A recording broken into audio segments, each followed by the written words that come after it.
أعوذ بالله من الشيطان الرجيم. بسم الله الرحمن الرحيم. الحمد لله رب العالمين، والصلاة والسلام على أشرف الأنبياء والمرسلين وعلى آله وأصحابه أجمعين. Amma ba'du, Rabbi shrah li sadri wa yassir li amri wahlul 'uqdatam min lisani yafqahu qawli. Allahumma Rabbi adkhilni mudkhala sidqin wa akhrijni mukhraja sidqin waj'al li min ladunka sultanan nasira. Rabbi a'udzu bika min hamadatis syayatin wa a'udzu bika rabbi ay yahdurun. Assalamualaikum warahmatullahi wabarakatuh.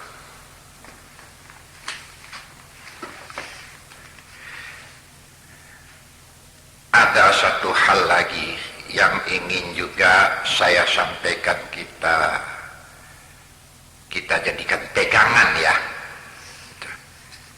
bahwa kalau sudah Allah mau memberikan pertolongan, tidak ada sesuatu yang sukar dalam kehidupan. Cuma jangan tertipulah dengan persoalan dunia. Memang dunia ini dihiasi oleh segala macam yang bisa menggoncangkan iman. Ya, ini terang di surat Ali Imran pun ada dikatakan ini. Zuyyina linnas hubbus syahawat. Ali Imran 14:15. Ya.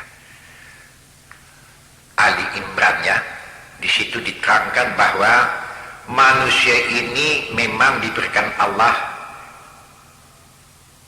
nafsu itu merupakan satu nikmat ya, satu perhiasan dalam kehidupan, hingga bisa kita manfaatkan segala nikmat yang ada. Soal kalau nafsu itu yang tak ada, segala nikmat ini sudah tidak ada harganya sama sekali ya.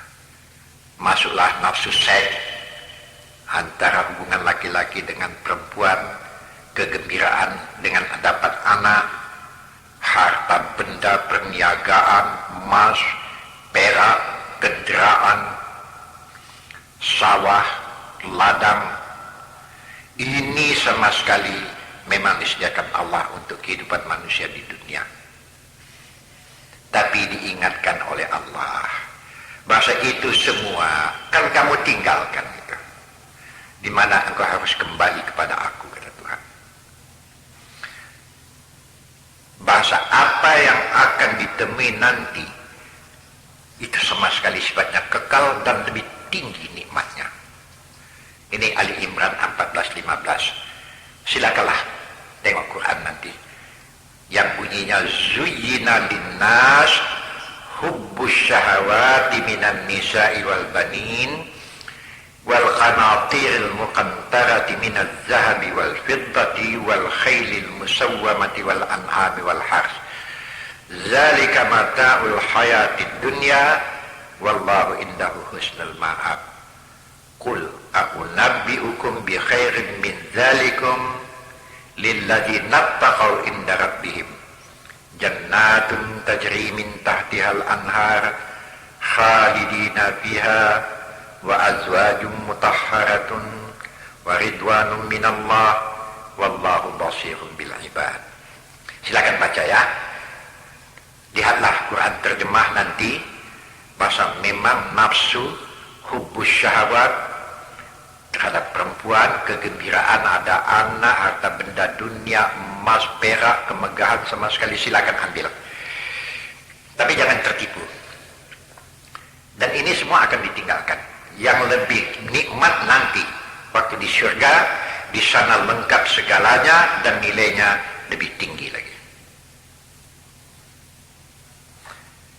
Di surat Al-Bara'ah ayat yang ke-25, di situ ada ancaman Allah, di samping peringatan juga, yang mengatakan, Kul in kana aba'ukum wa abna'ukum wa ikhwanukum wa azwajukum wa ashiratukum wa amwalun iftarahtumuha wa tijaratun takhshawna kasadaha wa masakinu tardawnaha ahabba ilaikum minallahi wa rasulih wa jihadin fi sabilihi fatarabbasu hatta ya'tiyallahu bi amrihi wallahu la yahdil qaumal fasikin.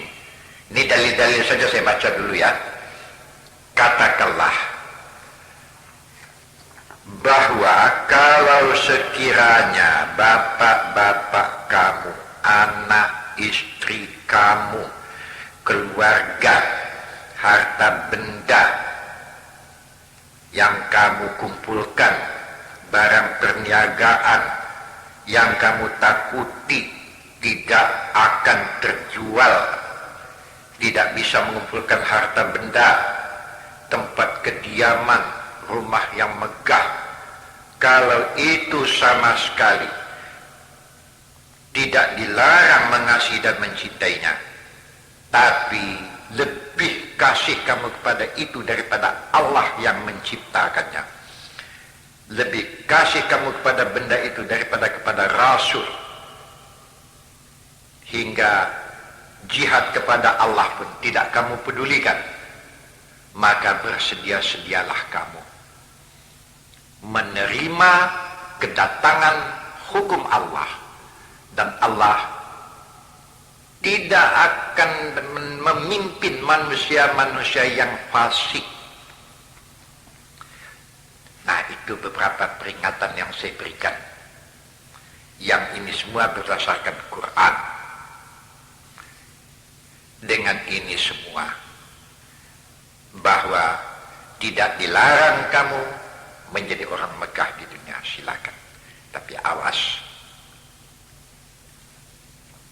bahasa persoalan gaib belum sampai ke akhirat lagi, di dunia pun akan kamu rasakan. Saya teringat dengan satu sejarah di zaman Musa ya. Sejarah di zaman Musa yang ada ahli sejarah mengatakan diperjumpakan oleh Allah dengan Khidir. Ada yang berpendapat bahasa Khidir ini nabi, bukan rasul, tapi nabi. Tapi di dalam Quran sendiri tidak kita jumpai keterangan yang mengatakan bahasa Khidir itu nabi. Cuma betul dia adalah seorang hamba yang saleh.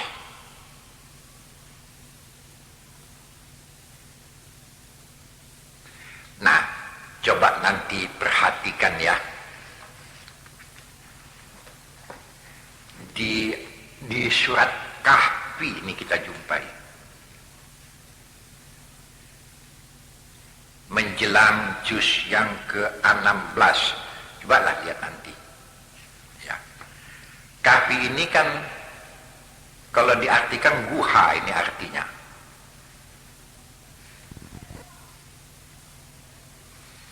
Ayat ini panjang sekali, tapi boleh saya bacakan satu-satu, kemudian saya artikan, kemudian pahamilah ini. Ya.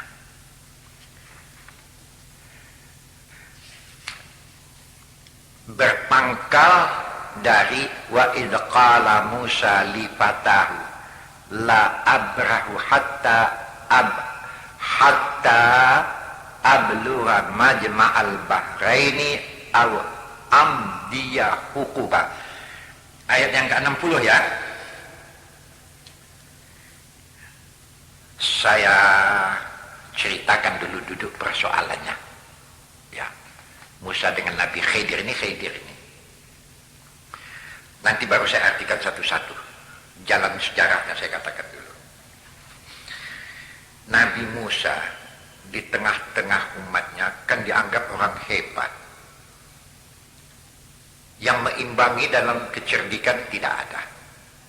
Yang meimbangi dia dalam kehebatan itu tidak ada. Saya tidak mau mengatakan bahasa Musa ini sombong. Di mana pula lah orang kekasih Tuhan sombong. Ya. Sebab Nabi Muhammad sendiri pun pernah juga menegur. Di antaranya macam Salman Al-Farisi. Nampaknya kata Nabi ini sombong, tapi tidak sebetulnya. Salman Al-Farisi kan sampai di dalam masjid berhari-hari. Tahu-tahu datang istri daripada Salman. Waktu itu dipanggil, ya Salman, kau bikin begitu, bikin begini, hak istri kau ada, hak diri kau juga ada, jangan terbenam saja kau. Kau ingin menjadi orang yang terhormat di sisi Allah dengan cara begitu? Tidak.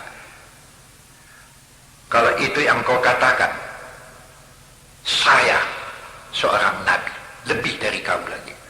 Tidak begitu saya bikin. Ini bukan kalimat sombong ini ya. Tidak. Jangan katakan ini kalimat sombong.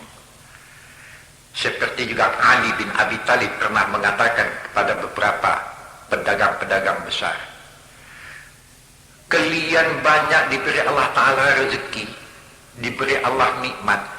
Sebagai tanda bersyukur, bersedekah kalian kenapa? Berinfak kenapa kalian? Saya orang miskin ya, tapi masih bisa bersedekah, berinfak tiap hari. Kalian yang kaya kok begitu? Kalimat Ali bin Abi Thalib ini juga tidak bisa kita artikan dengan sombong. Ya. Penggugah. Jadi jangan, pendeknya jangan salah tafsir lah. Jadi saya menceritakan pun soal Nabi Musa ini. Kalau saya katakan dialah orang yang paling alim, yang paling tahu, yang paling cerdik, memang betul. Tempat orang bertanya, apalagi mampu menunjukkan beberapa keanehan-keanehan. Jadi tatkala datang manusia-manusia sombong kepadanya, selalu, jangan ceritalah kau, aku lebih tahu dari kau lagi. Mengatakan aku lebih tahu itu jangan dipandang dari segi kesombongan. Bukan. Tapi walaupun begitu, ya, Musa ini dapat pengajaran kontan dari Allah ya. Dapat perintah, ayatnya nanti saya bacakan ya. Ini kita jumpai nanti di surat Kahfi ini ya. Yang saya katakan sejak mulai dari ayat yang ke-60 jauh ya, beruntun sampai kepada ayat 82 itu. Jadi saya ceritakan dulu. Disuruh Allah lah berjalan ke satu tempat. Kemudian dijumpainya satu orang, Khidir itu, yang oleh sebagian ulama Khidir ini dianggap atau didudukkan sebagai nabi. Rasul pasti tidak, tapi sebagai nabi, ya saya juga tidak berani membantahnya. Memang di dalam Quran pun dikatakan, kami katakan sebahagian Rasul kami katakan dan kami sampaikan sebahagian daripada nabi-nabi, tapi ada yang tidak kami sebutkan. Jadi kemungkinan nabi ya ada saja, tapi dalam Quran tidak disebutkan Khidir nabi. Jumpalah dengan Khidir. Diperintah Allah supaya Musa mengikuti Khidir. Waktu itulah Musa mengatakan, saya mau ikut dengan Tuhan. Tidak bisa. Kalau mau ikut dengan saya tidak mungkin. Tapi kalau ada kesabaran kau, bolehlah. Bangkali ini yang tidak ada sama kau. Ya. Ya, saya tolonglah bawa, izinkan saya mengikut. Boleh. Tapi ada syaratnya. Apa?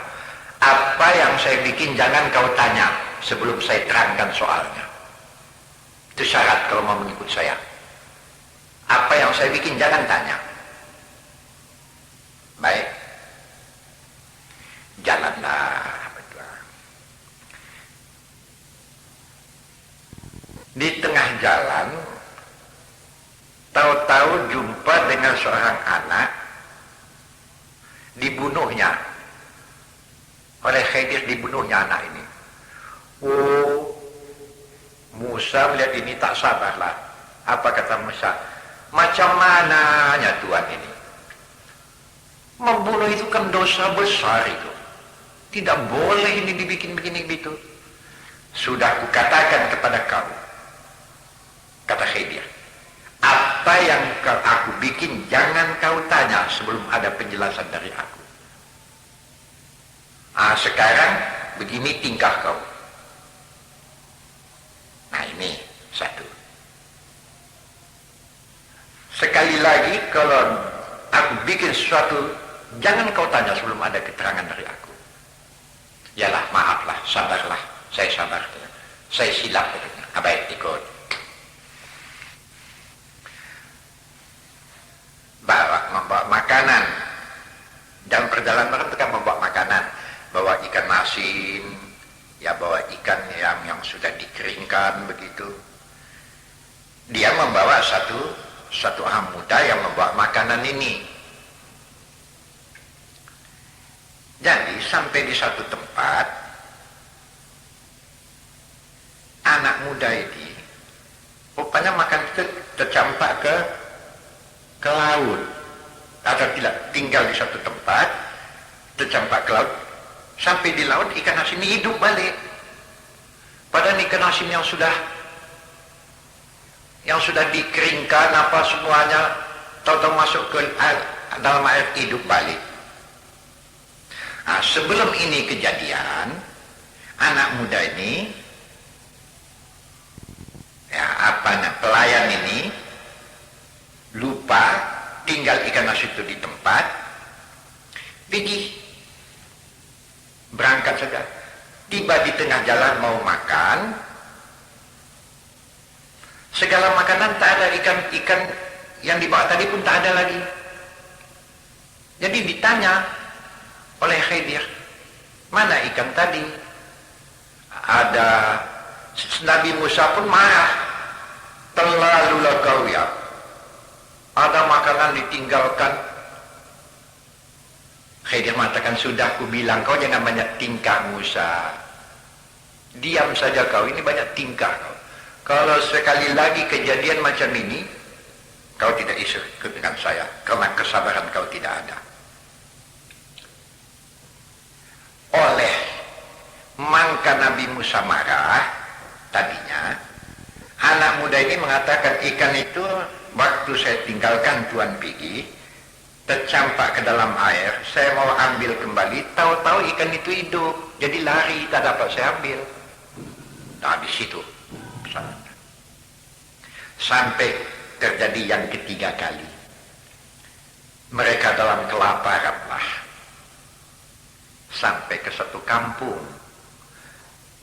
ada satu rumah yang sudah mereng gitu, hampir rubuh. Datang Khidir, mari kita perbaiki ini. Diperbaikilah rumah itu hingga cantik, kuat balik. Waktu itu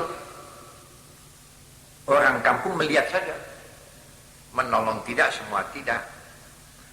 Habis ya begitu, mari kita pergi. Kata Khidir, datang Nabi Musa, Tuan Khidir, kita tidak makan, kita kelaparan. Rumah ini sudah kita bangun. Orang kampung melihat saja, kan pantas kita minta upah segala untuk makan. Apa kata Khidir waktu itu? Sudah kukatakan kau jangan banyak tingkah. Maka sampai di sini sajalah pertemuan kita, dan kita jangan bertemu lagi. Berpisah kita di tempat ini. Hada firaqu baini wa bainak. Terjadilah perpisahan. Ini terjadi pada Nabi Musa. Ini yang dimaksud oleh surat Kahfi di ayat ayat yang di ayat yang ke-60 surat Kahfi, juz yang ke-15 ya. Wa idh qala Musa li fatahu la abrahu hatta ablugha majma'al bahraini aw amdiya huquba. Satu. Ingatlah tatkala Nabi Musa berkata kepada pelayannya, aku tidak akan berhenti hingga aku sampai di batas pertemuan dua laut, hingga aku berjalan sampai ke kutub. Ini ayat yang pertama. Ya, batas dua laut itu laut Persia maksudnya di sini ya. Hukum itu satu masa yang panjang yang tidak ada batas waktunya, itu hukum. Ya. Nah, sekarang sampai ke ayat yang ke-61.